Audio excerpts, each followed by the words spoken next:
السلام علیکم ورحمۃ اللہ وبرکاتہ۔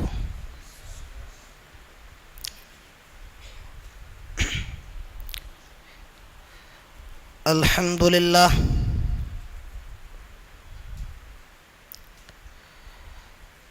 نحمده ونستعینه ونستغفره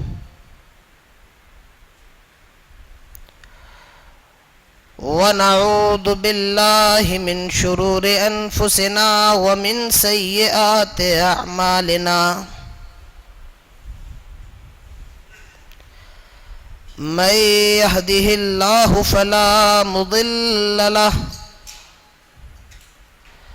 ومن يضلل فلا هادي له وأشهد أن لا إله إلا الله وحده لا شريك له وأشهد أن محمدا عبده ورسوله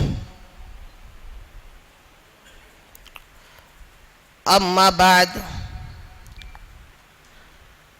فإن خير الحديث كتاب الله وخير الهدي هدي محمد صلى الله عليه وسلم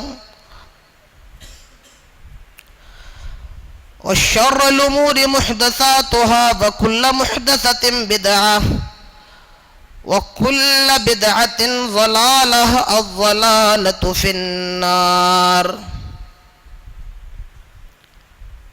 قال الله تبارك وتعالى في القرآن المجيد: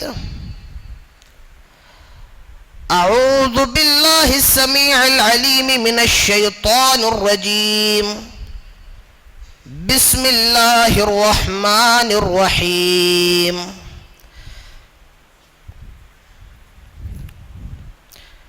فمن كان يرجو لقاء ربه فليعمل عملا صالحا ولا يشرك بعبادة ربه أحدا۔ وقال النبي صلى الله عليه وسلم: صلوا كما رأيتموني أصلي، رب اشرح لي صدري ويسر لي أمري واحلل عقدة من لساني يفقه قولي، رب زدني علما، اللهم رب زدني علما یا رب زدنی علما، آمین۔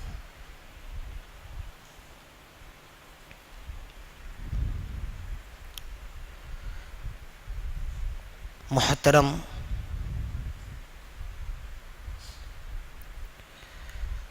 سامعین حضرات، کرنول کے مختلف علاقوں سے، مختلف بستیوں سے تشریف لائے ہوئے معزز حاضرین، بزرگان قوم، نوجوانان ملت، پیارے بچوں اور پردہ نشی اسلامی ماؤں اور بہنوں، سب سے پہلے تمام قسم کی تعریفات، حمد و ثنا، کبریائی اور بڑائی، عزت و بزرگی، عظمت و بادشاہی، حکومت و سلطنت اس اللہ رب العالمین کے لیے لائق اور سزاوار ہے جس نے ہم سب کو مغرب کی نماز جماعت کے ساتھ پڑھنے کی توفیق عطا فرمائی ہے۔ وہی اواہب الاولاد ہے، وہی مشکل کشا ہے، وہی بگڑی کو بنانے والا ہے، وہی احکم الحاکمین رب العالمین ہے، وہی الرحمن الرحیم ہے، وہی مالک یوم الدین ہے، وہی پورے یونیورس کا خالق ہے، مالک ہے، رازق ہے۔ اور وہی علی کل شیء قدیر ہے۔ اللہ کے اتنے احسانات ہیں ہم انسانوں پر، اتنے انعامات ہیں ہم انسانوں پر، اگر ان احسانوں کی کاؤنٹنگ کرنے کے لیے، ان احسانوں کو گننے کے لیے دنیا کے اندر اس زمین پر جتنے بھی درخت ہیں ان کو کاٹ کر قلم بنا دیا جائے، اور جتنا بھی سمندر ہے اس کے پانی کو سیاہی بنا دیا جائے، اگر اس قلم اور سیاہی کے ذریعے ہم اللہ کے احساناتوں کو لکھ کر کاؤنٹنگ کرنا چاہیں، لنفذ البحر قبل ان تنفذ کلمات ربی، قلم ختم ہو جائیں گے، سیاہی ختم ہو جائے گی، تب بھی ہم مکمل طور پر اللہ کے احسانوں کو گن نہیں سکتے ہیں۔ وَإِن تَعُدُّوا نِعْمَةَ اللَّهِ لَا تُحْصُوهَا، ہم اللہ کے انعامات کو شمار نہیں کر سکتے۔ یہ اللہ کی بہت مختصر سی تعریف تھی۔ اس کے بعد میں اللہ سے دعا کرتا ہوں کہ الہ العالمین لاکھوں کروڑوں اربوں خربوں بے گنتی بے حساب بے تعداد درود و سلام کے پھولوں کی بارش ہو تمام نبیوں پر، گزشتہ تمام انبیاء پر بالعموم اور بالخصوص آخری نبی رحمت للعالمین شفیع المومنین سید الاولین والآخرین امام النبیین احمد مجتبی محمد مصطفیٰ جناب محمد الرسول اللہ صلی اللہ علیہ وسلم پر اللہم صلی وسلم وبارک علیہ۔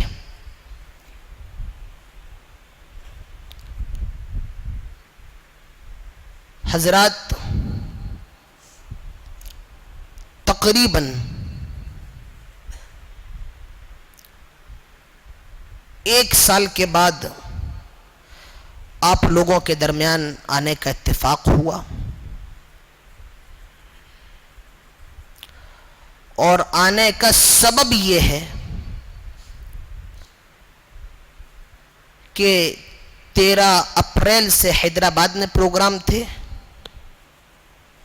تو جب یہاں کے ذمہ داروں کو، یہاں کے لوگوں کو معلوم ہوا تو انہوں نے مجھے دعوت دی، اور آپ نے جس محبت سے مجھے پچھلے سال نوازا تھا اور جو پیار آپ نے مجھے پچھلے سال دیا تھا، جو محبت سے آپ نے مجھے نوازا تھا، میں انکار نہ کر سکا ان کی باتوں کا، اور آپ کے درمیان حاضر ہو گیا۔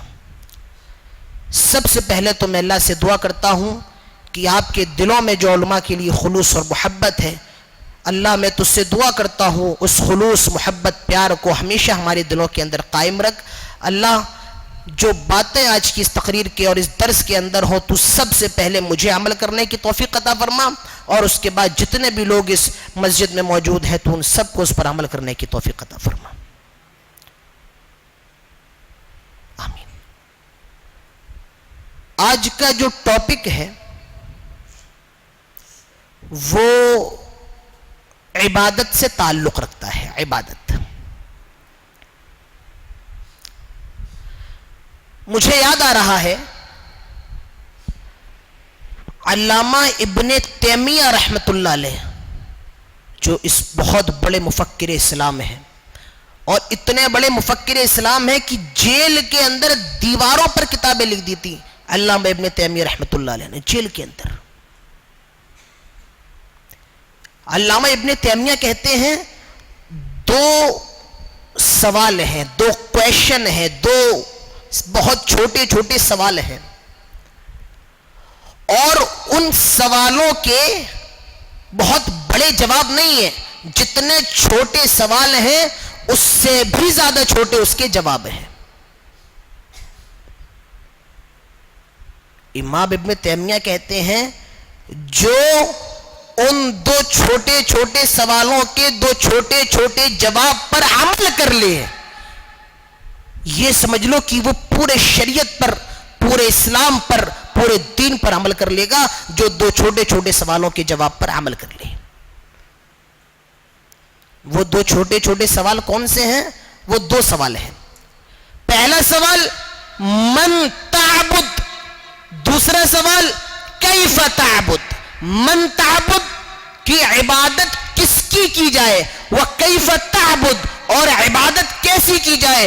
امام ابن تیمیہ کہتے ہیں یہ دو سوالوں کے جواب اگر کوئی آدمی جان گیا گویا کہ وہ پوری شریعت کو جان جائے گا. پوری شریعت سمٹ جاتی ہے ان دونوں سوالوں کے جواب میں. یہ سمجھو کہ سمندر کو کوزے میں بند کر دیا گیا ہو, سمندر کو کوزے میں بند کر دیا گیا ہو. دو چھوٹے چھوٹے سوال ہیں اور جواب اس سے بھی چھوٹے ہیں. پہلا سوال, عبادت کس کی جائے؟ من تعبد, عبادت کس کی؟ اس کا بہت چھوٹا جواب ہے, عبادت صرف اللہ کی. کس کی؟ آپ بھی بولتے رہیے تاکہ مجھے احساس ہو آپ کے سمجھ میں آ رہا ہے. عبادت کس کی؟ صرف اللہ کی. وہ من تعبد, صرف اللہ کی عبادت. وہ کیف تعبد, اور عبادت کیسی؟ عبادت جناب محمد رسول اللہ صلی اللہ علیہ وسلم کے جیسی. بس پوری شریعت کا مفہوم یہی ہے. پوری شریعت انہی دونوں چیزوں پر منحصر ہے. اگر جو شخص ان دونوں سوالوں کے جواب پر عمل پیرا ہو جائے وہ پوری شریعت پر عمل پیرا ہو جائے گا. ایک آدمی غیر مسلم آئے میرے پاس اور کہے کہ میں اسلام قبول کرنا چاہتا ہوں. دیکھیے ہر مذہب کا ایک کلمہ ہوتا ہے, ہر مذہب میں داخل ہونے کا ایک کلمہ ہوتا ہے, یا ہندی میں کہہ سکتے ہیں ایک مول منتر ہوتا ہے. اگر انسان اس کلمے کو نہ پڑھے تو وہ اس مذہب کے اندر داخل نہیں ہو سکتا ہے. ہر مذہب کا اپنا ایک کلمہ ہے. آپ کو اگر یہاں سے دبئی جانا ہے تو دبئی کا ویزا آپ کو لینا پڑے گا. اگر آپ وداؤٹ ویزے کے جائیں گے تو آپ داخل نہیں ہو سکتے. آپ عمرہ کرنے جاتے ہیں, حج کرنے جاتے ہیں, آپ کو ویزا لینا پڑے گا. اگر ویزا نہیں ہے آپ کے پاس تو عمرہ نہیں کر سکتے ہیں, آپ ایئرپورٹ پر داخل ہی نہیں ہو سکتے ہیں. اسی طریقے سے اسلام میں آنے کا بھی کچھ ویزا ہے, ایک کلمہ ہے, بہت چھوٹا سا کلمہ. اور وہ کلمہ کیا ہے؟ اشہد ان لا الہ الا اللہ و اشہد ان محمدن عبدہ و رسولہ. یہ سمجھیے اس کلمے کے اندر بھی اسی سوال کا جواب دیا جا رہا ہے. آئے فلاں شخص تو اسلام قبول کرنے والا ہے, تجھے اقرار کرنا پڑے گا کیا اشہد ان لا الہ الا اللہ, میں گواہی دیتا ہوں کہ عبادت, میں گواہی دیتا ہوں کہ اللہ کے سوا کوئی معبود نہیں ہے, کوئی عبادت کے لائق نہیں ہے. میں عبادت کروں گا تو صرف اللہ کی. وَأَشْهَدُ أَنَّ مُحَمَّدًا عَبْدُهُ وَرَسُولُهُ, اور میرا عبادت کرنے کا جو طریقہ ہوگا وہ طریقہ محمد رسول اللہ صلی اللہ علیہ وسلم کا طریقہ ہوگا. جیسی عبادت نبی نے کی ہے میں ویسی کروں گا. اس کلمے کے اندر انہی دونوں باتوں کا جواب ہے. تو عبادت کس کی؟ صرف اللہ کی. اور عبادت کیسی؟ جناب محمد رسول اللہ صلی اللہ علیہ وسلم کی جیسی. ابھی امام صاحب پہلی رکعت میں سورہ کہف کی کچھ آیتیں تلاوت کر رہے تھے.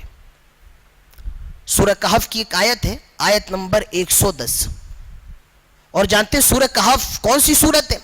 اللہ کے نبی سورہ کہف کے بارے میں بتاتے ہیں جو انسان جمعے کے دن سورہ کہف کی تلاوت کر لے, نیکسٹ آنے والے جمعے تک اس کے لیے اللہ کا نور ہی رہتا ہے, اس کے لیے برکتیں ہی برکتیں رہتی ہیں. آپ لوگ, میں سمجھتا ہوں آپ میں 60% اور 70% لوگ ایسے ہوں گے جو جمعے کے دن سورہ کہف کی تلاوت نہیں کرتے.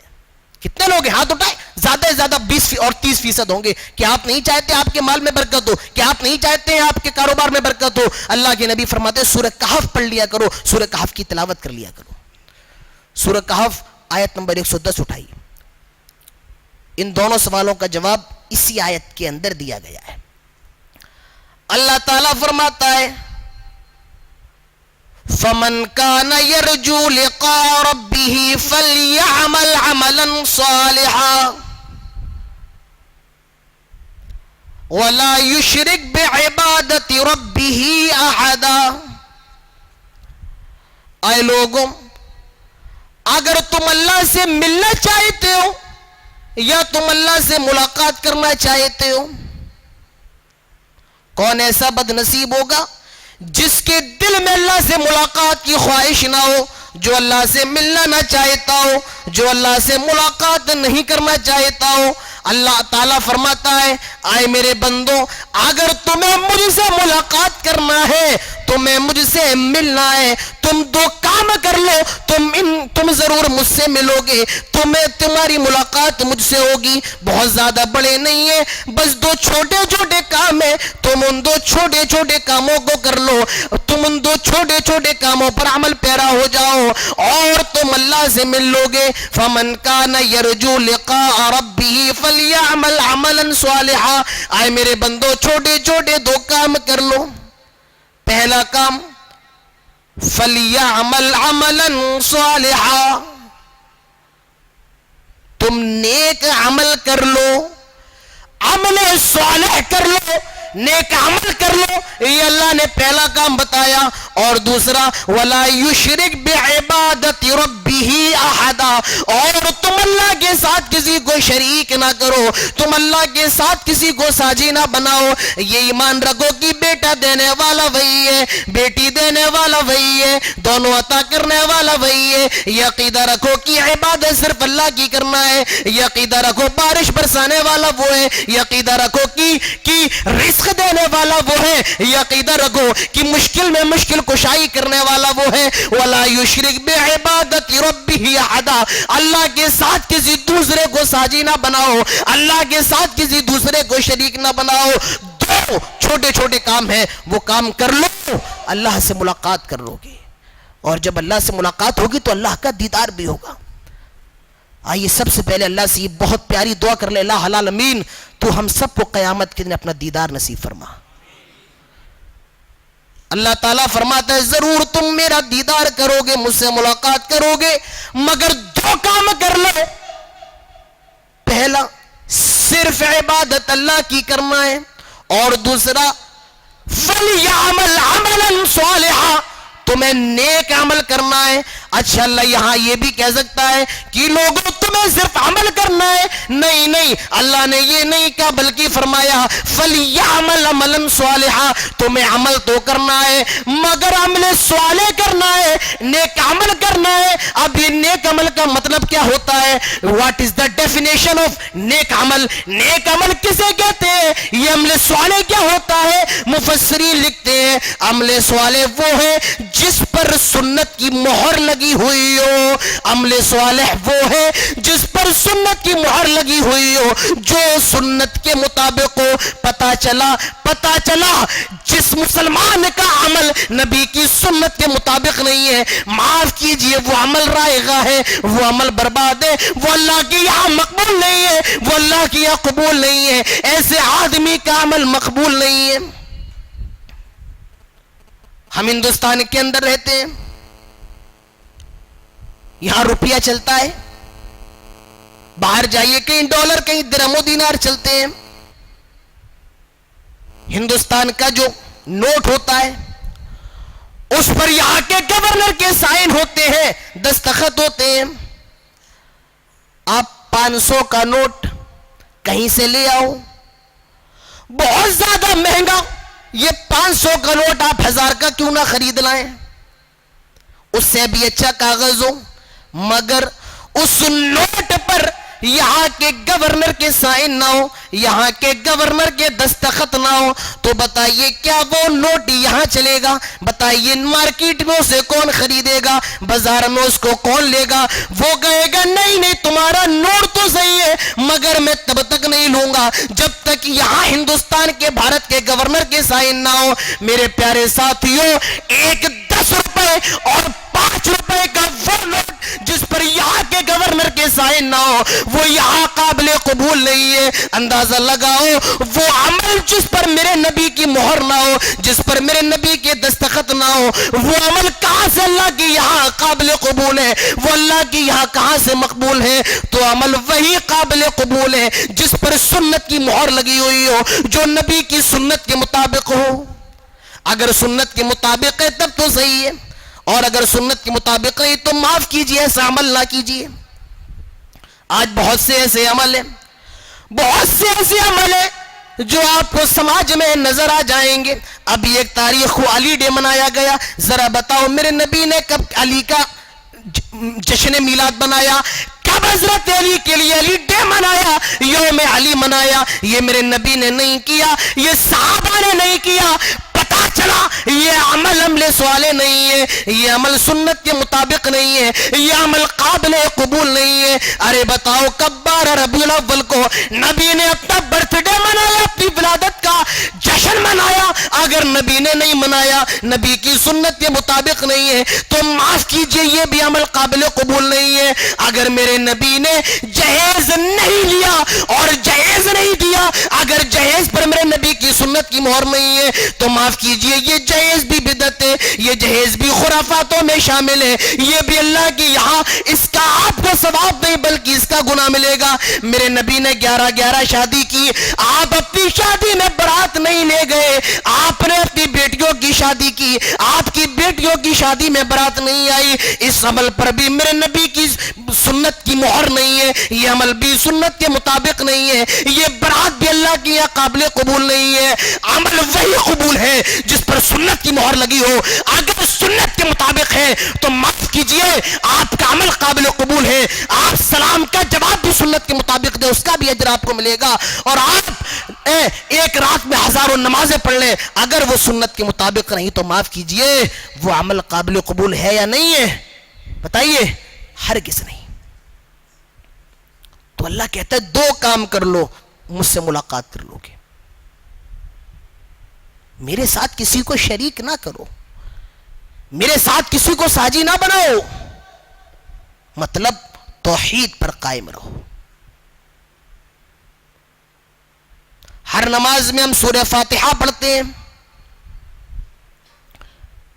اور سورہ فاتحہ کی شروعات یہاں سے ہوتی ہے، الحمدللہ رب العالمین، تمام سچی تعریف اس اللہ کے لیے جو رب العالمین ہے، الرحمن الرحیم، وہ رحیم ہے اور رحمان ہے، مالک الرحمن الرحیم مالک یوم الدین، وہ قیامت کے دن کا مالک ہے، ایاک نعبد و ایاک نستعین، آئے اللہ عبادت صرف تیری ہی کرتے ہیں اور مدد بھی تجھی سے مانگتے ہیں، اہدنا الصراط المستقیم، سیدھے راستے پر میری رہنمائی فرما، صراط الذین انعمت علیہم، اس راستے پر جن پر چلنے والوں پر تو نے انعام کیے ہیں، غیر المغضوب، ان کے راستے پر نہیں جن پر تیرا غضب نازل ہوا یعنی کہ یہودی، ولا الضالین، اور ان کے راستے پر نہیں جو گمراہ ہو گئے یعنی کہ نصارہ عیسائی۔ اس سورت کے اندر آپ بالکل بیچ میں ایک آیت دیکھ لیں، ایاک نعبد و ایاک نستعین، آئے اللہ عبادت صرف تیری ہی کرتا ہوں اور کروں گا، اور مدد بھی تجھی سے مانگتا ہوں اور مانگوں گا۔ یہ سمجھ لیجئے کہ پوری سورہ فاتحہ کا نچوڑ اسی آیت کے اندر ہے، اللہ نے بیچ میں رکھا ہے، بالکل مڈل میں رکھا ہے، 3 آیتیں پہلے ہیں، 3 آیتیں بعد میں ہیں، اور بیچ میں ہے ایاک نعبد و ایاک نستعین۔ یا آپ یہ بھی سمجھ سکتے ہیں کہ انگوٹھی کے درمیان نگینے کو فٹ کر دیا ہوا اللہ نے، اللہ عبادت صرف تیری ہی کرتا ہوں اور کروں گا، اور مدد بھی مدد تجھی سے مانگتا ہوں اور مانگوں گا۔ اس آیت کے اندر ایک لفظ ہے، ایک چھوٹا سا ورڈ ہے، اور اگر اس ورڈ کو ہٹا دیا جائے تو اس آیت کا پورا مفہوم اور پورا معنی چینج ہو جاتا ہے۔ ایاک نعبد و ایاک نستعین، اللہ عبادت صرف تیری ہی کرتا ہوں، اور اگر اس ہی کو ہٹا دیا جائے اللہ عبادت تیری کرتا ہوں تو معنی غلط ہو سکتا ہے، ٹرانسلیشن آپ کا غلط ہو سکتا ہے، مفہوم آپ کا غلط ہو سکتا ہے۔ اور اگر یہ کہہ دیا جائے اللہ تیری بھی عبادت کرتا ہوں، یہ شرک بن جاتا ہے،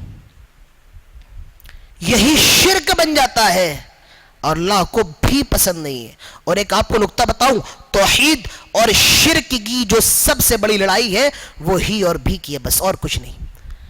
توحید اور شرک کا جو سب سے بڑا اختلاف ہے وہ ہی اور بھی پر ہے، بس کچھ نہیں۔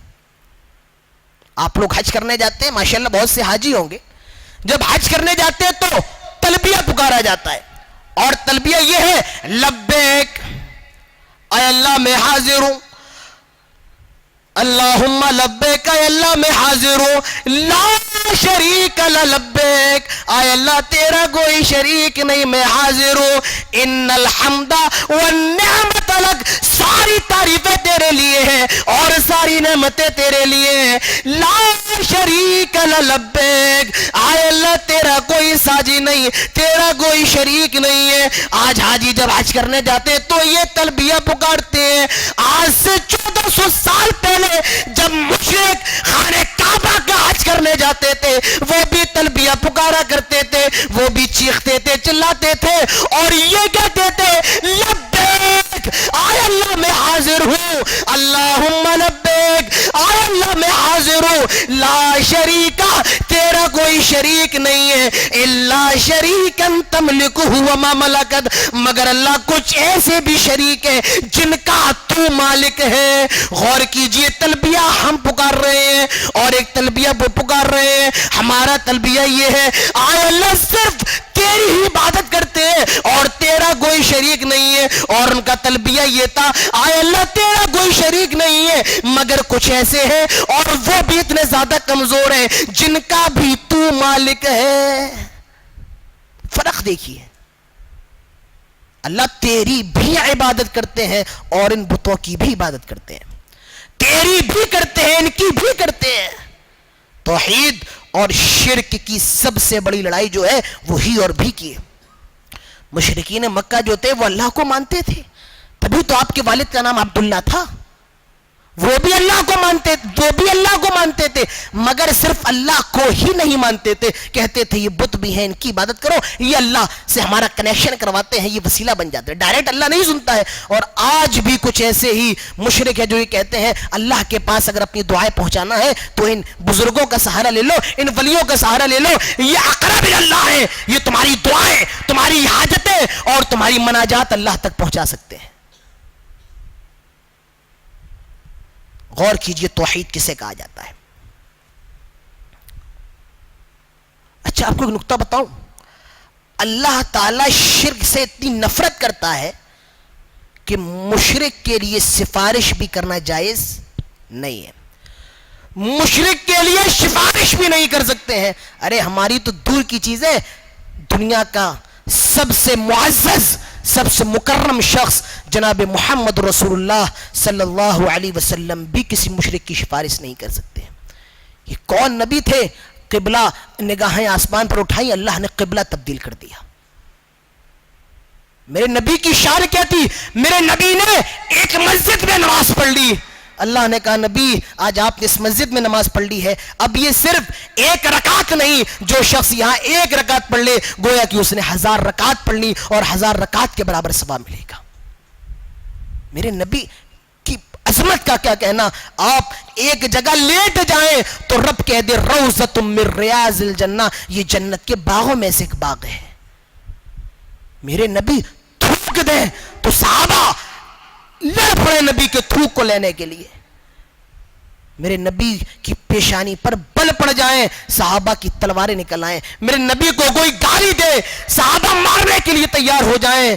میرے پیارے ساتھیوں, اس عظیم المرتبت, اس عالی مقام نبی کے لیے بھی کسی مشرک کی سفارش کرنا جائز نہیں ہے. اللہ کے نبی کے چاچا ابو طالب کو آپ جانتے ہیں, کون ابو طالب؟ یہ وہی ابو طالب ہے جو بچپن سے آپ کی پرورش کرتے ہوئے آئے ہیں. یاد کیجئے اس منظر کو, جب آپ 6 سال کے تھے, آپ کی ماں گزر گئی, آپ کی ماں آمنہ کا انتقال ہو گیا, اور جب آپ اپنی ماں کے پیٹ کے اندر تھے, آپ جب پیدا نہیں ہوئے تھے, اس موقع پر آپ کے والد عبداللہ بھی مر گئے تھے, اور جب آپ 6 سال کے ہوئے تو آپ کی ماں آمنہ کا انتقال ہو گیا, آپ کی ماں آمنہ بھی وفات پا گئی. 2 سال تک, یعنی کہ 8 سال کی عمر تک آپ کے دادا عبد المطلب آپ کی پرورش کرتے ہیں, مگر جب آپ 8 سال کے ہوئے تو ابو طالب کا انتقال ہو گیا, اور 8 سال سے لے کر جوانی تک آپ ابو طالب کے سائے میں رہے, آپ کی پرورش ابو طالب کرتے رہے. اور ابو طالب کو اپنے اس بھتیجے سے اتنی زیادہ محبت تھی بھائی اتنا زیادہ پیار تھا کہ ابو طالب کے پاس ایک چادر ہوا کرتی تھی، ان کے بچے اگر اس چادر پر بیٹھ جائے تو وہ ان کو بھگا دیتے تھے اور نبی کے لیے اس چادر کو بچھا دیتے تھے۔ کسی نے سوال کیا، آئے ابو طالب تمہارے اپنے بچے، آئے ابو طالب تمہارے اپنا خون اگر تمہاری چادر پر بیٹھ جائے تو تم انہیں بھگا دیتے ہو اور اپنے بھتیجے کے لیے چادر پیش کر دیتے ہو؟ جانتے ہو ابو طالب کیا کہتے ہیں؟ کہتے ہیں یہ جو میرا بھتیجا ہے میں اپنے سارے بچوں سے زیادہ اس سے پیار کرتا ہوں، یہ میرا بھتیجا ہی نہیں بلکہ میرے بیٹے کی طرح ہے۔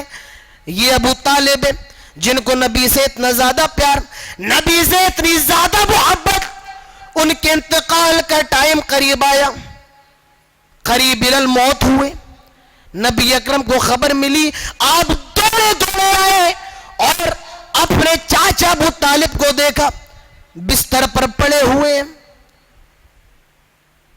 موت کے قریب ہے، جاکنی کا عالم ہے۔ اللہ کے نبی کہتے ہیں چاچا اگر مرتے مرتے تم توحید کا اقرار کر لو، اگر کلمہ پڑھ لو، میں اللہ سے تمہاری سفارش کروا دوں گا۔ آئے میرے چاچا کلمہ پڑھ لو، اللہ سے شفاعت کر دوں گا۔ آئے میرے چاچا لا الہ الا اللہ محمد رسول اللہ کہہ دو، اللہ سے تمہیں بخشوا دوں گا۔ وہاں ابو جہل بھی بیٹھا ہوا ہے، وہاں ابو لہب بھی بیٹھا ہوا ہے، کہنے لگا خبردار خبردار خبردار، آئے ابو طالب کہ اپنے باپ کے مذہب سے پھرنا چاہتے ہو، آئے ابو طالب کہ اپنے باپ عبد المطلب کے دھرم سے پھرنا چاہتے ہو۔ ابو طالب کہتے ہیں آئے بھتیجے ضد نہ کرو، آئے بھتیجے مجبور نہ کرو، میں تمہارا کلمہ نہیں پڑھوں گا۔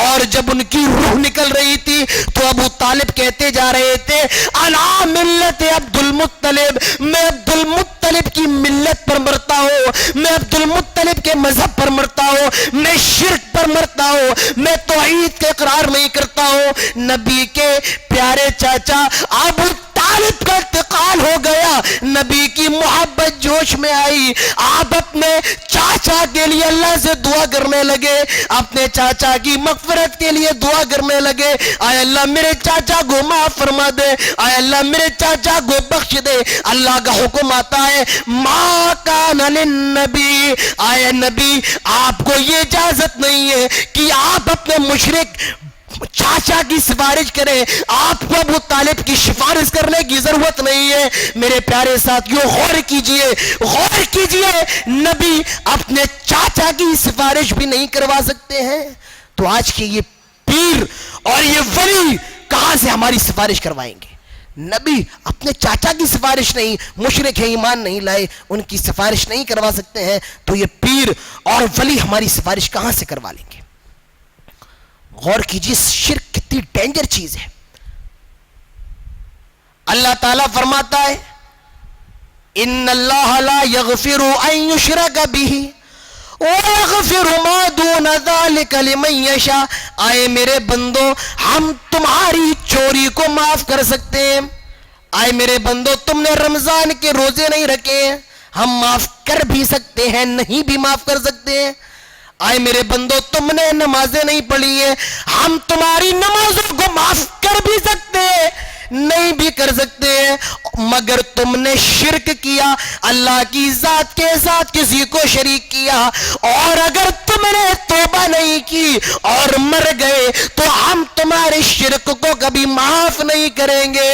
ان اللہ لا یغفر ان یشرک بہ ویغفر ما دون ذلک لمن یشاء، ہم شرک کے علاوہ اور گناہوں کو معاف کر سکتے ہیں مگر شرک کو کبھی معاف نہیں کریں گے، اور جو مشرک ہوگا وہ ہمیشہ جہنم میں رہے گا، جہنم سے کبھی باہر نہیں نکلے گا۔ میرے پیارے ساتھیوں غور کیجئے، بنا توبہ کیے اگر کوئی مشرک مر جاتا ہے اللہ تعالیٰ فرماتا ہے ہم اس کو ہرگز معاف نہیں کریں گے۔ شرک اتنی خطرناک چیز ہے، اللہ تعالیٰ فرماتا ہے ہم سارے گناہ تمہارے معاف کرنے کا حق رکھتے ہیں مگر شرک ہم ہرگز معاف نہیں کریں گے۔ آج کچھ لوگ کہتے ہیں ہمارے امام ہماری سفارش کروا لیں گے، ہمارے ولی ہماری سفارش کروا لیں گے۔ ایک نبی کے بڑے پیارے صحابی ہیں، ان کا نام ہے، ان کا لقب ہے حضرت ابو ہریرہ رضی اللہ تعالیٰ عنہ۔ وہ اللہ کے نبی کی خدمت میں آئے, کہتے ہیں آئے اللہ کے نبی من اسعد الناس بشفاعتک یوم القیامہ, آئے اللہ کے نبی کون ایسا خوش نصیب ہے جو قیامت کے دن جس کی سفارش, آپ کی سفارش نصیب ہوگی. قیامت کے دن آپ کس کی سفارش کریں گے؟ میرے نبی فرماتے ہیں لقد ظننت, آئے ابو ہریرہ مجھے گمان تھا یہ سوال تم ہی سب سے پہلے مجھ سے کرو گے, کیونکہ تم میری باتوں کے بہت زیادہ شوقین ہو, تم میری حدیثوں کے بہت زیادہ حریص ہو, تم میری حدیثوں کے بہت زیادہ لالچی ہو, اور تم ہمیشہ اس فراق میں رہتے ہو کہ تمہیں تمہارے نبی کی باتیں سننے کو مل جائیں, تمہیں تمہارے نبی کی حدیثیں مل جائیں. لقد ظننت, آئے ابو ہریرہ مجھے گمان تھا کہ تم ہی یہ سوال سب سے پہلے کرو گے. آئے ابو ہریرہ سن لو, میں قیامت کے دن ایسے آدمی کی سفارش کروں گا من قال لا الہ الا اللہ خالصا من قلبہ و نفسہ, جو دل سے اللہ کی توحید کا اقرار کرنے والا ہوگا, جو دل سے اللہ کو خالق اور معبود مانتا ہوگا, میں قیامت کے دن بس اسی کی سفارش کروں گا. کس کی؟ جو پکا مومن ہوگا, جو پکا موحد ہوگا. یہ نہیں چلو اللہ کے لیے نمازیں بھی پڑھ لیتے ہیں اور پھر بعد میں مزار پر جا کر مانگ بھی لیتے ہیں, ایسا آدمی اس کی سفارش اللہ کے نبی نہیں کریں گے. اور کتنا میں سمجھتا ہوں دنیا کا سب سے بڑا بغیرت اور دوگلے منہ کا آدمی وہ ہے جو مسجد میں کہے ایاک نعبد و ایاک نستعین, اللہ عبادت تیری ہی کروں گا اور مدد تجھ ہی سے مانگوں گا, اور جب مسجد سے باہر نکل جائے تو یا غوث کے نعرے لگائے,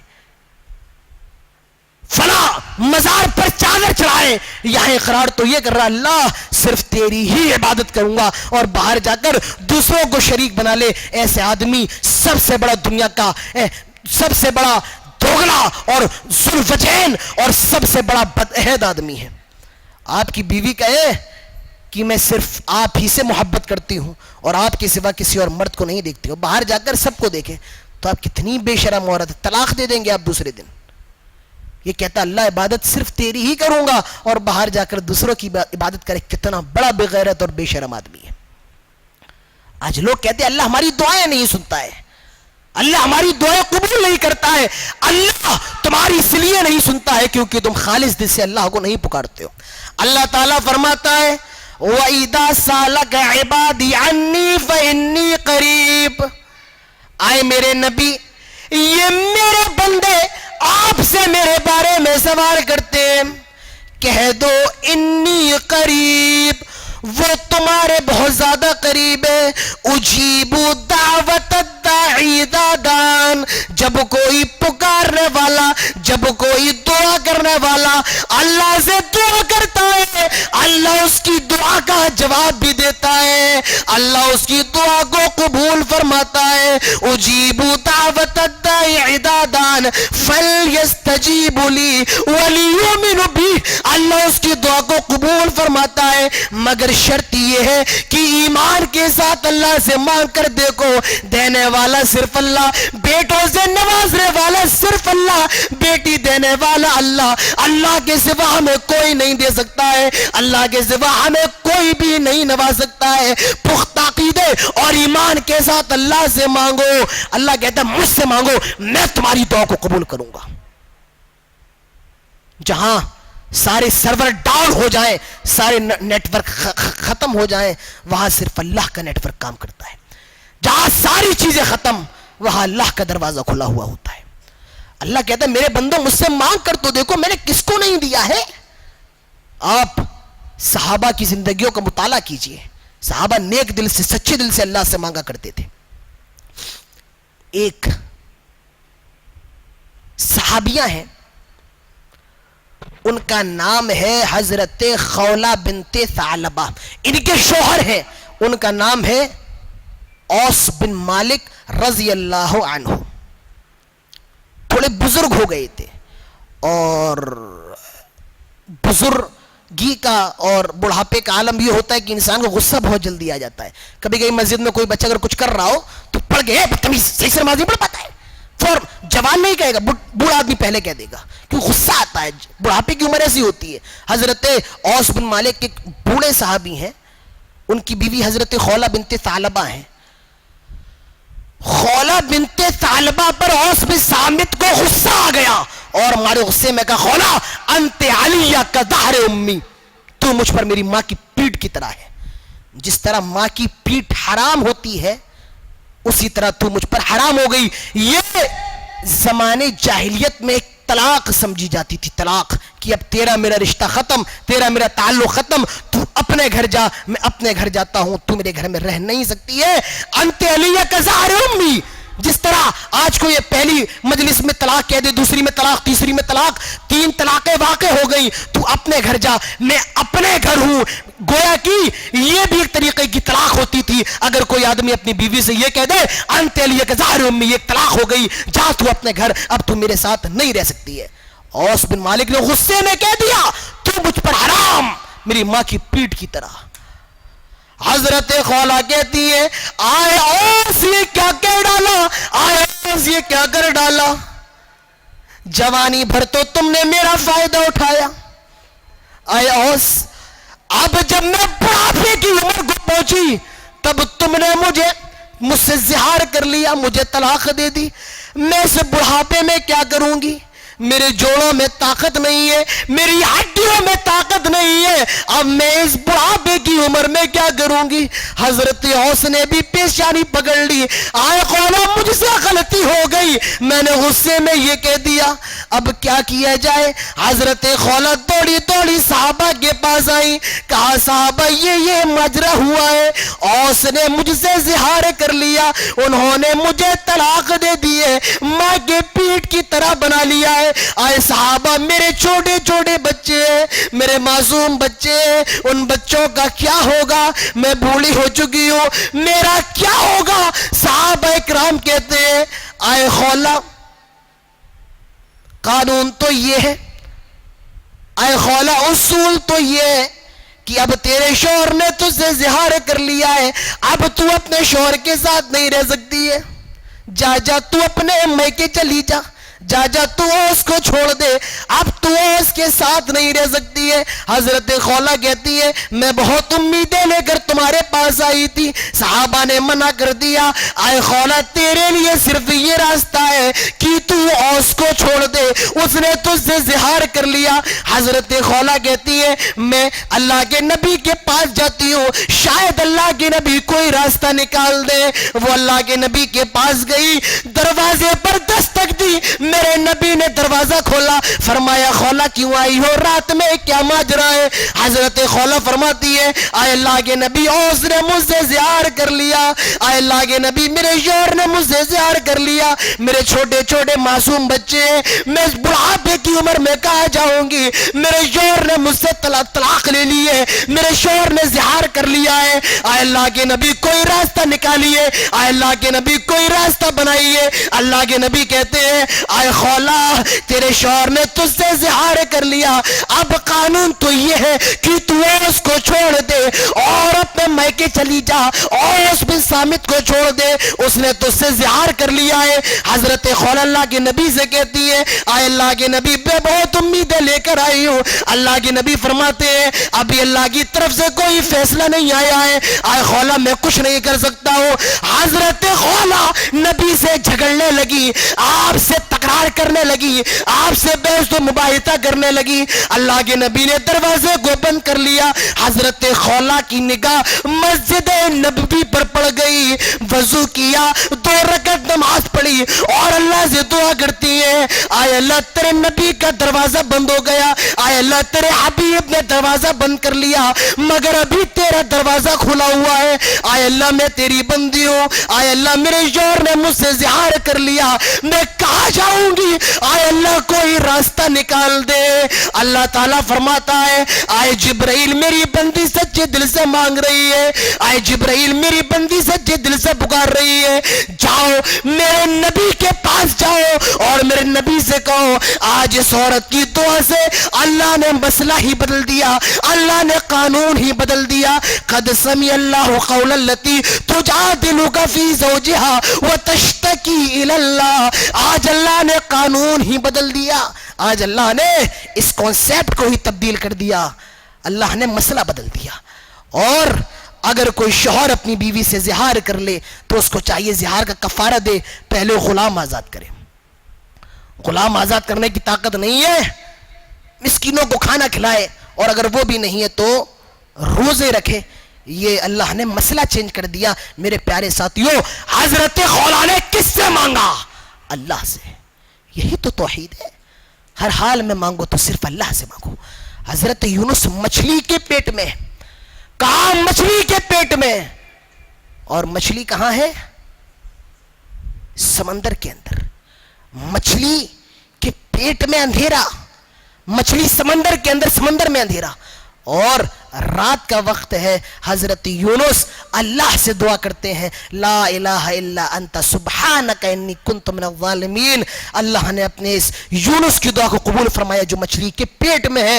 اور یہ جو یونس کی دعا ہے, اللہ کے نبی فرماتے ہیں جو شخص اپنی دعا میں حضرت یونس کی دعا کو شامل کر لے, اللہ تعالیٰ اس کی دعا کو قبول فرماتا ہے. اللہ تعالیٰ اس کی دعا کو ضرور بھی ضرور قبول فرماتا ہے. تو میرے پیارے ساتھیوں, جب بھی آپ دعا کریں تو حضرت یونس کی دعا کو یاد کر لیا کریں, لا الہ الا انت سبحانک انی کنت من الظالمین. آئے اللہ, لا الہ, تیرے سوا کوئی معبود نہیں, تیری ذات پاک ہے اور یقیناً میں ظالموں میں سے ہوں. میرے پیارے ساتھیوں, اس دعا کو اپنی دعاؤں کے اندر شامل کر لو. مانگو تو کس سے؟ صرف اللہ سے. یہی توحید ہے. اللہ ظاہر میں بھی دیکھ رہا ہے, اللہ باطن میں بھی دیکھ رہا ہے. آپ کوئی عمل مارکیٹ میں کر رہے ہیں, اللہ اس کو بھی دیکھنے والا ہے, اور آپ کوئی عمل بند کمرے میں کر رہے ہیں, اللہ اس کو بھی دیکھنے والا ہے. آج لوگ روڈ پر دوسروں کے سامنے کوئی کام گناہ نہیں کرتے, بلکہ کمرے میں آ کر کے کرتے ہیں, اور سوچتے ہیں شاید اللہ ہم کو نہیں. اللہ آپ کو کمرے میں بھی دیکھ رہا ہے. ہمارے یہاں تو آج جیو کا ٹائم ہے, جیو چل رہی ہے. اچھے فائدے بھی ہیں, نقصانات بھی ہیں. انسان اگر کسی بند کمرے میں اس سم کا اور اس کے ڈاٹا کا غلط استعمال کرے اور یہ سوچے کہ اللہ ہم کو نہیں دیکھ رہا ہے, کمرے میں کر لو کوئی حرج نہیں, اللہ تم کو کمرے میں بھی دیکھ رہا ہے. ایک واقعہ مجھے یاد آ رہا ہے. حضرت عمر مدینے کی گلی کا چکر لگا رہے ہیں, اور فجر سے کچھ دیر پہلے کی بات ہے. حضرت عمر سنتے ہیں کہ ایک ماں, پہلے تو حضرت عمر جب تھک گئے چکر لگاتے لگاتے تو ایک گھر کے ٹیک لے لی اور بیٹھ گئے, ان کا غلام بھی ان کے ساتھ میں تھا. حضرت عمر سنتے ہیں کہ گھر کے اندر سے آواز آ رہی ہے, اور ایک ماں اپنی بیٹی سے کہہ رہی ہے, بیٹی دودھ میں پانی ملا دو, بیٹی دودھ میں پانی ملاؤ. بیٹی کہتی ہے, امی جان, امیر المومنین عمر نے منع کیا ہے, کوئی دودھ میں پانی نہیں, میں دودھ میں پانی نہیں ملاؤں گی, عمر نے منع کیا ہے. ماں نے کہا, بیٹی جاؤ چپ چاپ ملا دو, کیا ہوا, ابھی صبح کا ٹائم ہے, فجر بھی نہیں ہوئی, عمر ہمیں نہیں دیکھ رہا ہے, عمر موجود نہیں ہے, جاؤ. اور یہ بھی نہیں پتا حضرت عمر باہر ہی ہے, کہنے لگی عمر نہیں دیکھ رہے, جاؤ دودھ میں پانی ملا دو. تو اس موقع پر وہ لڑکی کہتی ہے, وَإِن لَمْ يَكُنْ عُمَرَ يَرَانَا فَإِذَا رَبَّ عُمَرَ يَرَانَا. یہ اس لڑکی کے جملے آج بھی روشن الفاظوں میں لکھنے کے قابل ہے. میرے پیارے ساتھیوں, اس لڑکی کے جملے کو دیکھو. میری ماں بہنوں, آؤ ذرا اس اللہ پر ایمان رکھنے والی عورت کو اور اس کے جملے کو دیکھو. وہ عورت کہتی ہے, امی جان کیا ہوا, وَإِن لَمْ يَكُنْ عُمَرَ يَرَانَا, عمر ہم کو نہیں دیکھ رہا, کیا ہوا اگر امیر المومنین ہم کو نہیں دیکھ رہے ہیں. وَإِن لَمْ يَكُنْ عُمَرَ يَرَانَا فَإِذَا رَبَّ عُمَرَ يَرَانَا, عمر کا رب تو ہم کو دیکھ رہا ہے. امی جان عمر نہیں دیکھتا, کوئی بات نہیں, عمر کا رب تو ہم کو دیکھ رہا ہے. یہ یقین رکھو, اللہ ہم کو ہر جگہ دیکھ رہا ہے, ہر جگہ ہم کو گناہوں سے بچنا ہے. یہی خوف الہی ہے, یہی خشیت الہی ہے. ہر جگہ ہمیں اللہ رب العالمین سے ڈرنا ہے. اللہ ہر جگہ ہم کو دیکھ رہا ہے. یہ نہیں کہ بند کمرے میں کر لو, اللہ ہم کو نہیں دیکھ رہا ہے. ہر جگہ اللہ سے ڈرو, جیسا صحابہ نے بتایا ہے, جیسا ہمیں انبیاء نے بتایا ہے, جیسا ہمیں سلف صالحین نے بتایا ہے. حضرت یوسف علیہ السلام کی زندگی کو دیکھیے, وہ سب آپ کو پتا ہے. بھائیوں نے کنویں میں پھینک دیا, پھر مصر چلے گئے اور مصر کے بازار میں ان کو فروخت کر دیا گیا. ولید بن ریان نے خرید لیا اور اپنی بیوی کے پاس آیا, کہا یہ بچہ میں تمہیں ہدیہ کرتا ہوں، اس کو اپنا غلام سمجھ لو، یہ اپنا بیٹا ہی بنا لو۔ حضرت یوسف ریان بن ولید عزیز مصر کے محل میں وہ بڑھتے چلے گئے، یہاں تک کہ کچھ تفسیروں کے اندر یہ بھی آتا ہے حضرت یوسف 40 سال کی عمر کو پہنچ گئے، شباب ہو گئے، بالکل جوان ہو گئے، اور وہ عزیز مصر کی بیوی جس کو حضرت یوسف کو جس کے لیے خادم بنایا گیا تھا، اور عزیز مصر نے کہا تھا آئے زلیخا، آئے میری بیوی، تم اس بچے کو اپنا بیٹا ہی بنا لینا۔ اس نے اتنے پیارے رشتے سے دیا تھا، مگر شیطان اس پر اس طریقے سے غالب ہوا، اس طریقے سے حاوی ہوا کہ اس نے حضرت یوسف پر غلط کام کا ارادہ کیا۔ اس نے حضرت یوسف کو پکڑا اور ایک ایسے کمرے میں لے کر آ گئی، مفسرین لکھتے ہیں جہاں باہر جانے کے لیے 7 دروازے اور اندر آنے کے لیے 7 دروازے۔ ایک دروازہ کراس کی اندر آئی، دوسرا دروازہ کی اندر آئی، تیسرا کراس کی اندر آئی، 7 دروازے کراس کیے اور ایک بند کمرے میں۔ ابھی حضرت یوسف کو معلوم نہیں ہے یہ کس ارادے سے آئی ہے۔ زلیخا یوسف 7 دروازے باہر جانے کے لیے، حضرت یوسف اس کمرے میں موجود ہے، اور زلیخا کہتی ہے ہائی تلک آئی یوسف آئے، میں حاضر ہوں، ہائی تلک آئی یوسف میں تیرے لیے حاضر ہوں، ہائی تلک آئی یوسف میں تیرے لیے حاضر ہوں۔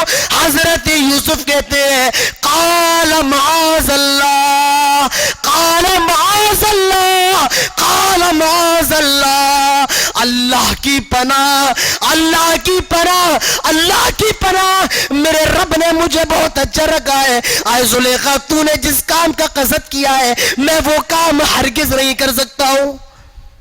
بند کمرے میں یہاں زلیخا ہے، یہاں یوسف ہے، کوئی دیکھنے والا نہیں، کوئی سمجھنے والا نہیں، کوئی جان نہیں سکتا ہے، مگر حضرت یوسف نے رب کی ذات پر اور توحید کی ایسی مثال دی ہے جو آج بھی ہمارے نوجوانوں کے لیے قابل فکر اور قابل عمل ہے۔ میرے پیارے ساتھیوں، اللہ تم کو باہر بھی دیکھ رہا ہے اور اللہ تم کو اندر بھی دیکھ رہا ہے۔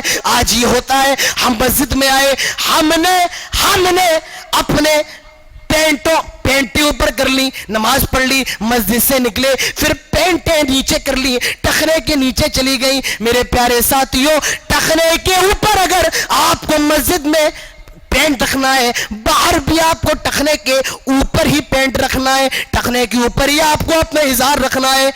آج لوگ مسجد میں آئے تو اوپر کر لی، مسجد کے باہر گئے تو نیچے کر لی۔ کہ اللہ مسجد کے باہر نہیں دیکھ رہا؟ اللہ مسجد کے باہر بھی دیکھ رہا ہے۔ میرے پیارے ساتھیوں، یہی توحید ہے، اللہ ہر جگہ ہم کو دیکھ رہا ہے، اللہ ہر جگہ موجود ہے، ہر جگہ اپنے علم کے لحاظ سے موجود ہے۔ اور وہ کہاں ہے؟ وہ عرش پر مستوی ہے، الرحمن علی العرش استوی، وہ اپنے علم کے حساب سے ہم سب کو دیکھ رہا ہے، اور وہ موجود کہاں ہے؟ عرش پر ہے۔ پہلی چیز عبادت صرف اللہ کی، توحید کو مضبوطی سے پکڑ لو، کسی کے پاس جانے کی ارے یہ اللہ سے سفارش کیسے کروائیں گے آپ کی؟ آج لوگ کہتے ہیں ان کے پاس چلے جاؤ، یہ اللہ سے سفارش کروائیں گے، یہ وسیلہ ہے۔ جس طریقے سے آپ کو باہر جانا ہے تو ٹرین وسیلہ بنتی ہے، آپ کو سعودی عرب جانا ہے فلائٹ وسیلہ بنتی ہے، اسی طرح اللہ کے پاس ہماری دعائیں پہنچانے کے لیے یہ وسیلہ ہے۔ اچھا ایک بات بتاؤ، آپ ٹرین سے حیدرآباد جائے اپنا پیمنٹ لینے کے لیے، کوئی آدمی آپ کو پیمنٹ دینے والا ہو، آپ پیمنٹ لینے کے لیے ٹرین کا وسیلہ بنا کر حیدرآباد جائیں گے، برابر؟ ٹھیک، سمجھ میں آیا؟ لیکن یہ بتاؤ، اگر پیمنٹ دینے والا آپ کے کرنول میں آپ کے گھر کے دروازے پر آ کر آپ کو پیمنٹ کر دے تو حیدرآباد جانے کی کیا ضرورت ہے؟ کیا ضرورت ہے؟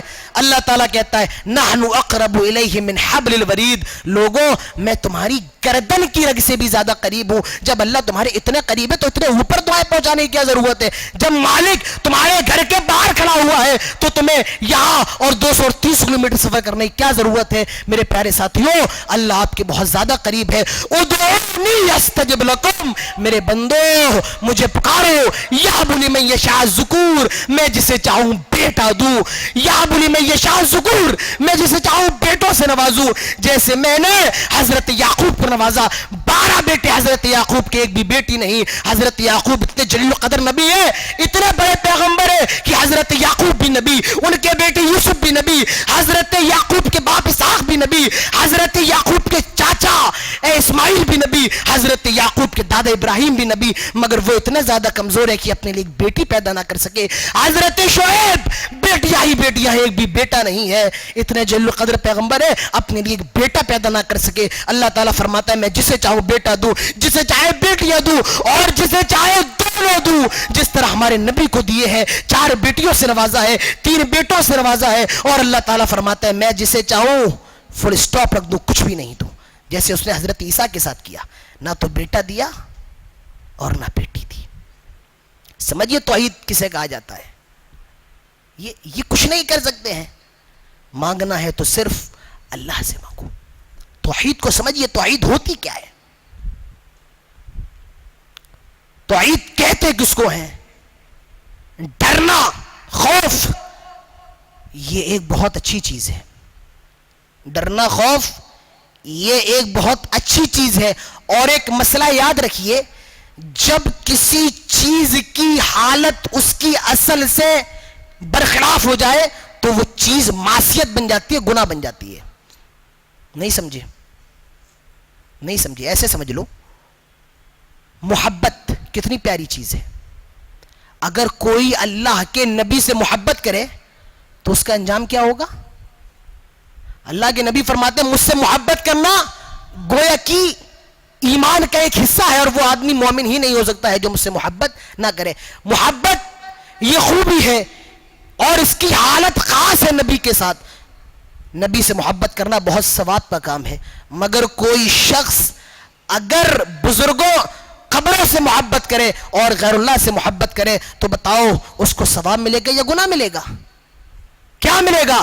گناہ۔ محبت اگر نبی کے ساتھ کی جائے تو ثواب، اور اگر نبی کے علاوہ مشرکوں سے کی جائے اور باطل معبودوں سے کی جائے تو وہ چیز حرام ہے اور باعث گناہ ہے۔ ڈرنا بہت اچھی چیز ہے، اللہ سے ڈرنا چاہیے، مگر یہ ڈر اگر دوسروں کے ساتھ خاص کر دیا جائے، یہ ڈر جنات بھوتوں کے ساتھ خاص کر دیا جائے تو یہ شرک بن جاتا ہے۔ یہ ڈر اگر مسجد کے متولیوں کے ساتھ خاص کر دیا جائے، کوئی انسان، کوئی امام یہ سمجھے، کوئی خطیب یہ سمجھے اگر میں اپنے متولی کے خلاف بول گیا، اگر میں اس عالم کے خلاف بول گیا، کہیں ایسا نہ ہو مجھے امامت سے برخاست نہ کر دیا جائے، کہیں ایسا نہ ہو مجھے امامت سے ہٹا نہ دیا جائے، اور میرا گزر بسر کیسے ہوگا، پھر میں کیا کام کاج کروں گا؟ سن لیجئے یہ بھی شرک ہے، کیونکہ ہم نے رزق کا معیار اور رزق کا مرکز اس کو سمجھ رکھا ہے۔ بلکہ رزاق کون ہے؟ ہوا رزاق، اللہ تعالیٰ رزق دینے والا ہے۔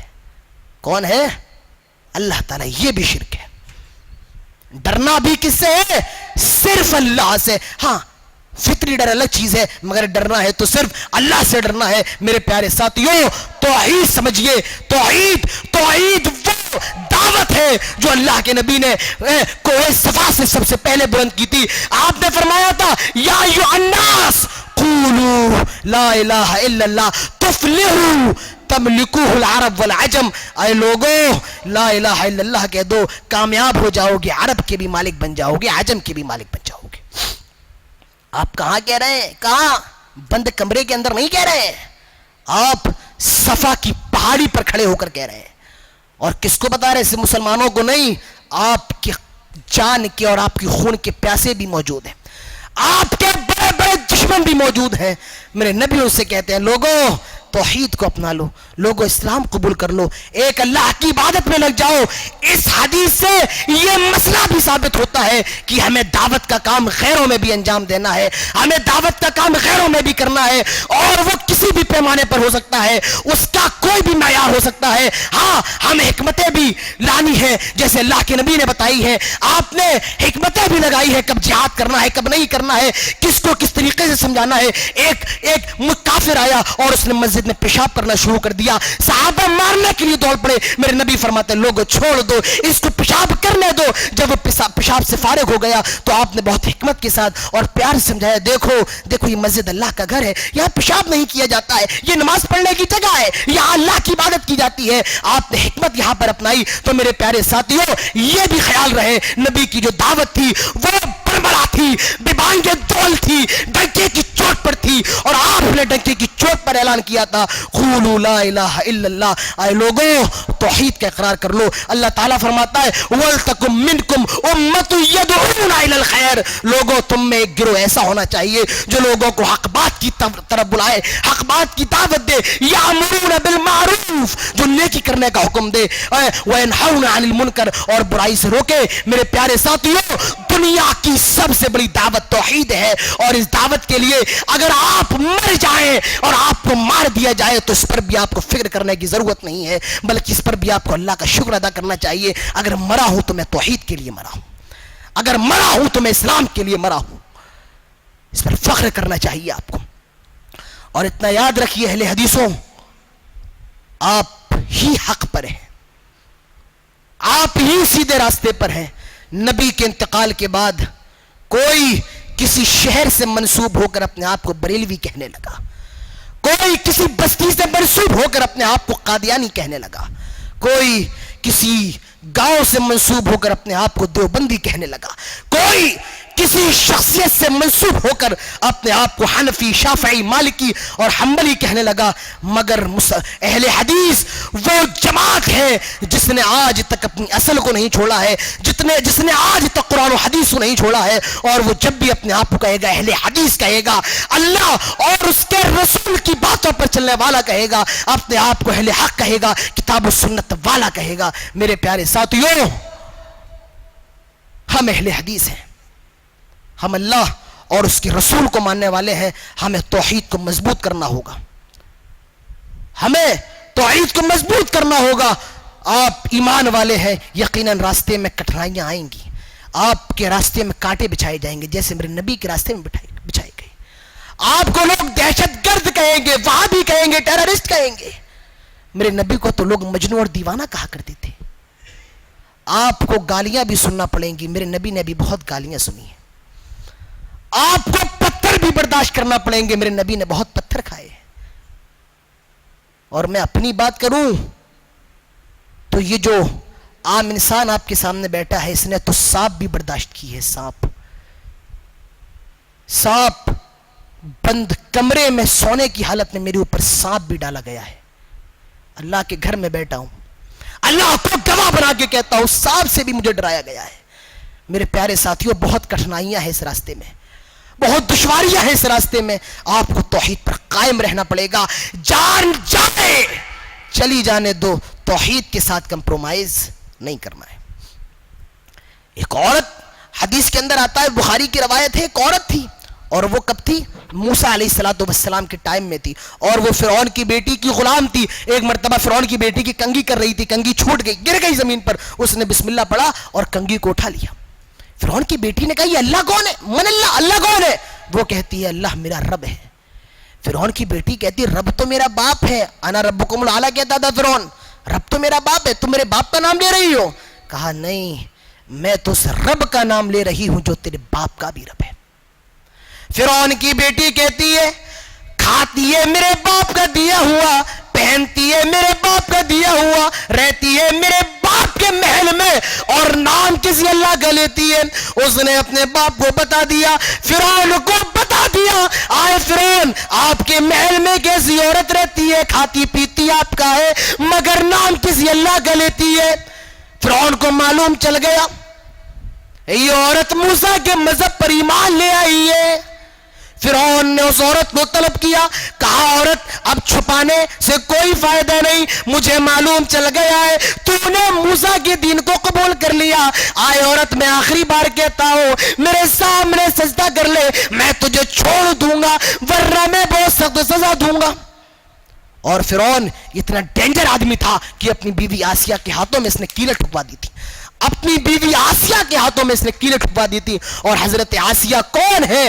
اللہ کے نبی فرماتے ہیں سب سے پہلے ایمان لانے والی عورتوں میں بھی حضرت آسیہ ہے، اور اللہ نے مثال بنایا ہے حضرت آسیہ کو۔ سورۃ تحریم آیت نمبر 11 اٹھائیے، وَضَرَبَ اللَّهُ مَثَلًا لِلَّذِينَ آمَنُوا امْرَأَتَ فِرْعَوْنَ إِذْ قَالَتْ رَبِّ ابْنِ لِي عِندَكَ بَيْتًا فِي الْجَنَّةِ وَنَجِّنِي مِنْ فِرْعَوْنَ وَعَمَلِهِ وَنَجِّنِي مِنَ الْقَوْمِ الظَّالِمِينَ۔ حضرت آسیہ کہتی ہے اللہ یہ فرعون مجھ پر بہت ظلم کر رہا ہے۔ حضرت آسیہ فرعون کی بیوی ہے، کیا کمی رہی ہوگی کھانے میں، کیا کمی رہی ہوگی کپڑے وغیرہ زیور اور شنگار میں، مگر حضرت آسیہ نے توحید کے لیے سب کو چھوڑ دیا اور کہا اللہ میں اس دنیا کو چھوڑ کر تجھ سے جنت میں ایک گھر مانگتی ہوں، اے اللہ مجھے جنت میں گھر دے دے، اور اللہ مجھے فرعون اور اس کی قوم سے نجات دے دے۔ فرعون وہ تھا جو اپنی بیوی آسیہ کے ہاتھوں میں جس نے کیلیں ٹھکوا دی تھی، کہنے لگا عورت تو جانتی ہے میں کتنا خطرناک سزا دینے والا ہوں، میرے سامنے سجدہ کر لے چھوڑ دوں گا ورنہ آج تجھے بہت سخت سزا دوں گا۔ وہ عورت کہتی ہے آئے فرعون جو کرنا ہے کر ڈال، آئے فرعون جو سزا دینا ہے دے ڈال، مگر میں رب کے ساتھ کسی کو شریک نہیں کروں گی، میں تیرے سامنے ہرگز سجدہ نہیں کر سکتی ہوں۔ فرعون نے کہا آگ جلاؤ، آگ جلنے لگی، کہا آگ کے اوپر بڑی سی کڑھائی رکھ دو، کڑھائی بھی رکھ دی گئی، کہا تیل ڈالو، کڑھائی میں تیل بھی ڈال دیا گیا، تیل کھولنے لگا، تیل ابلنے لگا، تیل بالکل گرم ہو گیا، جوش مارنے لگا، اس عورت کو بلایا گیا، اس کے 3 معصوم بچے تھے، ان بچوں کو بھی لایا گیا۔ فرعون کہتا ہے دیکھ عورت ابھی بھی ٹائم ہے، میرے سامنے سجدہ کر لے ورنہ میں تجھے تیل میں ڈال دوں گا۔ وہ عورت کہتی ہے آئے فرعون اگر اس گرم تیل کے بدلے جنت کے محل ہے تو اس تیل میں ڈال دے، مجھے کوئی شکوہ اور شکایت نہیں ہے۔ فرعون کا ظلم دیکھیے، اس نے اس عورت کے ایک بچے کو لیا، ایک بیٹے کو لیا، اور وہ جو گرم تیل کھول رہا تھا اس تیل میں ڈال دیا اور وہ بچہ چیخ پڑا۔ آپ کے بھی بیٹے، اللہ نے آپ کو بیٹوں بیٹیوں سے نوازا ہے، آپ کے بیٹے کی ذرا طبیعت خراب ہو جائے آپ پریشان ہو جاتے ہیں، مگر ذرا اس ماں سے پوچھو اس کے کلیجے پر کیا گزر رہی ہوگی۔ اس کی نظروں کے سامنے اس کے معصوم بچے کو گرم تیل میں ڈال دیا گیا، وہ بچہ چیخنے لگا، کھال کٹ کر گرنے لگی، چمڑی تیل میں کٹ کر گرنے لگی، چمڑی گر رہی ہے، آگے باہر نکل آئی اور کچھ ہی دیر میں وہ لڑکا مر گیا اور اس کی ہڈیاں تیل کے اوپر تیرنے لگی۔ اس عورت کے دوسرے بیٹے کو لایا گیا، فرعون نے اس کو بھی پکڑا اور اس کو بھی تیل میں ڈال دیا، وہ بھی چیخ پڑا، کھال کٹ کر گرتی جا رہی ہے، ماں کی آنکھوں سے آنسو گر رہے ہیں، آنکھیں نکل پڑی، ہڈیاں تیل کے اندر چرمرا رہی ہیں، اور کچھ ہی ٹائم گزرا تھا کہ ہڈیاں تیل کے اوپر تیرنے لگی۔ آج ماں اپنے مردہ بیٹے کو، اپنے جوان بیٹے کی لاش کو دیکھ لے پھوٹ کر تڑپنے لگتی ہے۔ ذرا اس ماں سے پوچھو کہ اس کے بچے کا کنکال اور ہڈیاں اس کے سامنے، اس ماں کا کیا حال ہوگا۔ اس کے تیسرے بچے کو لایا جا رہا ہے، وہ عورت اپنے تیسرے بچے کی محبت میں سوچتی ہے چلو ابھی فرعون کو سجدہ کر لیتے ہیں، ابھی فرعون کے سامنے جھک جاتے ہیں، پھر بعد میں کلمہ پڑھ لیں گے، پھر بعد میں ایمان لے آئیں گے۔ وہ چھوٹا سا بچہ بول پڑا یا امی ان عذاب الدنیا اہون من عذاب الآخرہ. آئے میری امی جان مجھے معلوم ہے تم کیا سوچ رہی ہو. آئے امی جان سن لو, یہ دنیا کا عذاب آخرت کے خطرناک عذاب سے بہت زیادہ آسان ہے. یہ دنیا کا عذاب تو ہم برداشت کر لیں گے مگر آخرت کا عذاب ہم برداشت نہیں کر پائیں گے. آئے اللہ کے نبی اس عورت کے تیسرے بچے کو بھی تیل میں ڈال دیا گیا, وہ بھی مر گیا. اس عورت کو لایا جا رہا ہے, وہ عورت کہتی ہے آئے فرعون میں تم سے ایک درخواست کرتی ہو, مرتے مرتے گزارش کرتی ہو. فرعون نے کہا بولو کیا بات ہے. کہنے لگی جب تم مجھے بھی تیل میں ڈال دو اور میں بھی مر جاؤں, میری بھی کھال کٹ کر گر جائے اور صرف ہڈیاں باقی رہے, تو ایک کام کرنا میرے اور میرے بچوں کی ہڈیوں کو ایک ہی گڈھے ایک جمع کر دینا اور ایک ہی گڈھے میں گاڑ دینا. حدیث کے اندر آتا ہے فرعون نے ایسا ہی کیا تھا اور اللہ کے نبی فرماتے ہیں اللہ نے ایسی عورت کے لیے جنت میں ایک محل بنایا ہے جو بہت زیادہ خوبصورت ہے. یہ عورت دنیا میں تو اپنے بچوں کے ساتھ نہ رہ سکی مگر کل قیامت کے دن آخرت میں یہ ہمیشہ اپنے بچوں کے ساتھ محل کے اندر رہے گی. توحید کے ساتھ کمپرومائز نہیں, اللہ کی ذات کے ساتھ کمپرومائز نہیں. بچے قربان ہو گئے مگر فرعون کو سجدہ کیا جا رہا تھا, ایک سجدہ کر لیتی کیا غلط تھا؟ نہیں, اسے پتا تھا میرا رب ناراض ہو جائے گا. تینوں بچے قربان گوارا ہے مگر اللہ ناراض ہو جائے یہ گوارا نہیں ہے. میرے پیارے ساتھیوں عبادت کس کی؟ صرف اللہ کی. یہ تو ہماری تقریر کا ایک پہلا پارٹ ہوا ہے. دوسرا پارٹ عبادت کیسی؟ عبادت صرف جناب محمد رسول اللہ صلی اللہ علیہ وسلم کی جیسی. آئیے ایک حدیث آپ کے سامنے رکھتا ہوں. ایک صحابی ہیں ان کا نام ہے مالک بن حویرث رضی اللہ عنہ. حضرت مالک بن حویرث کہتے ہیں ہم اور میرے ساتھ 10-11 لوگ نبی کی خدمت میں آئے اور آپ سے دین سیکھنے لگے, آپ سے اسلام سیکھنے لگے, آپ سے دین کی تعلیم حاصل کرنے لگے. 10-12 دن گزر گئے, ہماری بیویاں تھیں, ہمارے بچے تھے, ہمیں اپنے بچوں کی یاد آنے لگی, ہمیں اپنی بیویوں کی یاد ستانے لگی مگر ہم نے نبی سے اس کا اظہار نہیں کیا. مگر نبی سمجھ گئے, کیسا نبی ہم کو ملا ہے. نبی سمجھ گئے. اللہ کے نبی صحابہ کے پاس آتے ہیں, مالک بن حویرث کے پاس آتے ہیں اور کہتے ہیں آئے میرے صحابہ میں سمجھ چکا ہوں تمہیں اپنے بیوی بچوں کی یاد آ رہی ہے, تمہارے بھی بچے ہیں, تمہاری بھی بیویاں ہیں, میں تمہیں زیادہ دن نہیں روکوں گا. 20 دن تم میرے پاس رک لیے, اب جاؤ تم اپنے گھروں پہ چلے جاؤ, اپنے بیوی بچوں کے پاس چلے جاؤ اور ایک کام کرنا, جو دین تم نے مجھ سے سیکھا ہے, جو علم تم نے مجھ سے حاصل کیا ہے, اس دین کی تبلیغ کرتے رہنا, دین کو پھیلاتے رہنا, اور جو تم میں بزرگ ہو سب سے زیادہ جانکار ہو اس کو اپنا امام بنا لینا. اور صلو کما رأیتمونی اصلی, نماز اس طرح پڑھنا جس طرح تم نے مجھے پڑھتے ہوئے دیکھا ہے. نماز کیسی پڑھنا, عبادت کیسی کرنا, جیسی تم نے مجھے نماز پڑھتی ہوئی دیکھی ہے تم بھی بالکل عبادت ایسی ہی کرنا جیسا تم نے مجھے نماز پڑھتے ہوئے دیکھا ہے. تو پتہ چلا نماز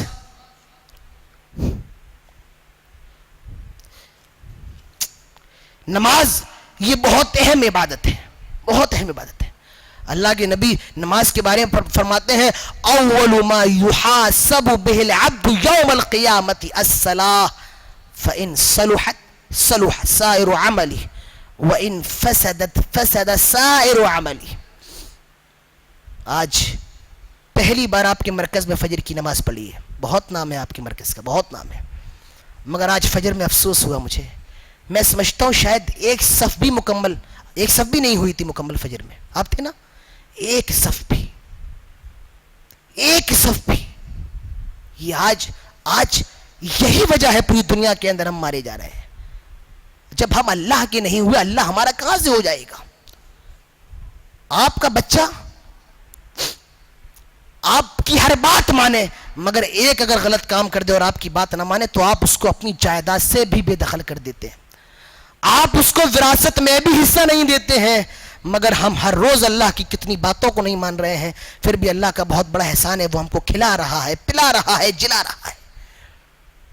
آج دنیا کے اندر ہم اسی لیے مارے جا رہے ہیں کیونکہ جو کام اللہ نے ہم کو بتایا ہم وہ نہیں کر رہے ہیں۔ کسی نے بہت اچھی بات کہی تھی، من کان للہ کان اللہ لہو، جو اللہ کا ہو گیا اللہ اس کا ہو گیا، جو اللہ کا ہو گیا اللہ اس کا ہو گیا۔ آج ہم اللہ کے نہیں ہیں تو بتاؤ اللہ ہمارا کہاں سے ہوگا؟ آج ہم کہاں نمازوں کی پابندی کر رہے ہیں؟ اللہ کے نبی فرماتے ہیں اول ما یحاسب به العبد یوم القیامت الصلاۃ، قیامت کے دن سب سے پہلا سوال نماز کے بارے میں ہوگا۔ اگر نمازیں صحیح ہیں تو سارے عمل صحیح ہوں گے، اور اگر نمازیں خراب ہیں وَإِن فَسَدَتْ فَسَدَ سَائِرُ عَمَلِ، تو کہیں اس کے سارے اعمال بھی خراب نہ ہو جائیں۔ نماز اتنی اہم عبادت ہے، اسی لیے اللہ کے نبی فرماتے ہیں مُرُوا أَوْلَادَكُمْ بِالصَّلَاةِ وَهُمْ أَبْنَاءُ السَّبْعِ سِنِينَ، لوگوں جب تمہارے بچے 7 سال کے ہو جائیں تو انہیں نماز پڑھنے کا حکم دو۔ کتنے سال کے؟ کتنے سال کے؟ ارے 60 سال کے نہیں، کچھ لوگ مجھے لگتا ہے کچھ لوگوں نے 7 کو 60 سمجھ لیا ہے۔ 60 سال کے ہو جائیں، منہ میں دانت نہیں، پیٹ میں ہاتھ نہیں، قبر میں پیر لٹکے ہوئے ہیں، اب داڑھی رکھا کے مسجد کی طرف چلتے ہیں۔ 7 سال کے ہو جائیں نماز پڑھیے، اور اللہ کو جوانی کی عبادت پیاری ہے، بڑھاپے میں تو سب عبادت کریں گے، جب خون ٹھنڈا ہو جائے تب سب کونا پکڑتے ہیں، اللہ کو تو جوانی کی عبادت مقبول ہے۔ میرے پیارے ساتھیوں، نماز کیسی پڑھنا ہے؟ جیسی ہمارے نبی نے ہم کو بتائی ہے، اور ایک حدیث دکھا دو، ایک اثر دکھا دو، ایک قول دکھا دو جس میں کہیں یہ ذکر ہو نماز کی حالت میں کبھی میرے نبی کی شرمگاہ اور آپ کی شرمگاہ کبھی کھلی ہو، کبھی کوئی ایسی چیز دکھا دیجیے۔